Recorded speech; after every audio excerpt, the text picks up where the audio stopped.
আজকে হচ্ছে শিলং থেকে চেক আউট করে চেরাপুঞ্জি যাওয়ার পালা। তো চলো প্রথমে আমরা ব্রেকফাস্টটা করে নিই, কারণ আমাদের ব্রেকফাস্ট ছিল কমপ্লিমেন্টারি প্রতিদিনের। তো প্রথমেই আমি যেটা নিলাম সেটা হচ্ছে সতে ভেজিটেবলস, যেখানে ছিল বিনস, গাজর, সমস্ত রকম ভেজিটেবলস, আর তার সাথে নিয়েছিলাম ফ্রুটস, অ্যাপেল আর ওয়াটারমেলন।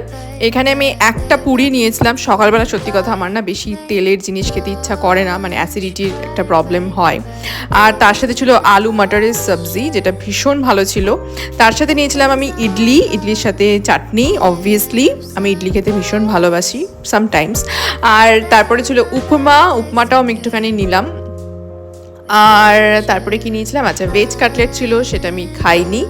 আর এখানে ছিল একটা মিষ্টি মানে সুইট ডিশ টাইপের, তোমার ক্ষীর টাইপের একটা জিনিস, সেটাও আমি খাইনি।